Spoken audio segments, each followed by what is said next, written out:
donc je présente Jean-Louis Sanchez, directeur du journal de la protection de l'enfance, qui est venu ce matin avec nos jeunes de la DEPAP, qui a travaillé avec les jeunes de la DEPAP et qui aujourd'hui est à la fête du livre avec La promesse de l'autre, Jean-Louis Sanchez. Jean-Louis Sanchez est un fidèle de l'association des pupilles et des personnes accueillies à la protection de l'enfance, et notamment membre associé de la Fédération nationale. Et je vais lui donner la parole. Jean-Louis. Ah oui, très rapidement. On a une société qui est vraiment une société qui ne fonctionne plus, où il y a beaucoup d'indignation mais peu de propositions. Alors, quand on fréquente, je dirais, des associations comme la DEPAP, on s'aperçoit qu'il y a une extraordinaire énergie dans ce pays qui n'est pas utilisée. Et donc le but de ce bouquin, c'est de montrer que l'avenir ne peut pas se construire sur la haine, mais au contraire sur la confiance, sur l'amour de l'autre, parce que si on part de ce principe, on va effectivement pouvoir, grâce à toutes les initiatives locales de ce pays, transformer la société française en une société beaucoup plus fraternelle, beaucoup plus harmonieuse. Et dans une période de crise, si on n'est pas une société unie, on est une société désarmée. Voilà le but de l'opération.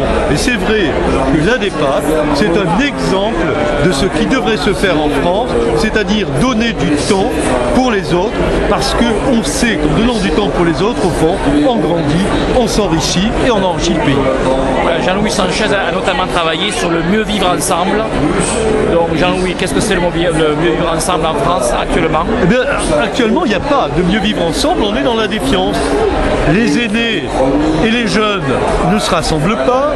On a aujourd'hui des doutes sur les enfants d'immigration, on a des doutes sur les quartiers en difficulté, alors que c'est tout à fait le contraire. On devrait se dire, les personnes âgées sont une extraordinaire opportunité pour la France de demain, parce que tous ces retraités pourraient aider les jeunes dans les écoles, les jeunes en difficulté, et ils ne sont pas utilisés. C'est pareil pour tous ces enfants de la diversité, ils apportent avec eux en même temps la réponse pour une mondialisation de la société, parce qu'ils ont au fond des cultures différentes qui nous enrichissent.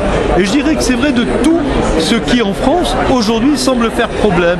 Si on avait plutôt la manière différente de voir le verre à demi plein et non plus le verre à demi vide, et se dire que ces différences sont une richesse. C'est un peu effectivement ça notre idée du mieux vivre ensemble. Je crois qu'aujourd'hui, comme nous sommes très vulnérables, nous allons réussir cet exploit, parce que nous sommes vulnérables, de changer réellement la manière de concevoir la relation aux autres pour qu'elle cesse d'être dans la défiance et qu'elle devienne une relation de fraternité et de confiance. Voilà le projet.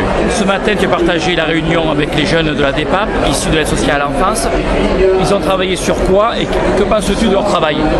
Je pense que leur travail est vraiment tout à fait significatif de ce que je viens de dire.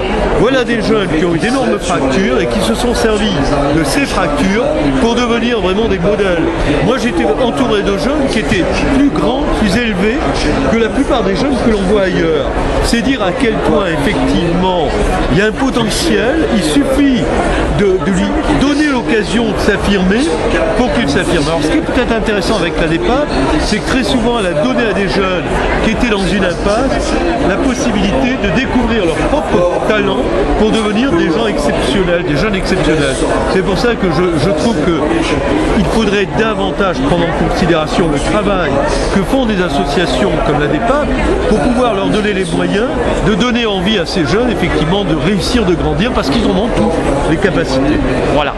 Pour terminer, donc j'annonce officiellement que la DEPAP du Var organisera en mars 2015 le congrès de la Fédération nationale à Hyères.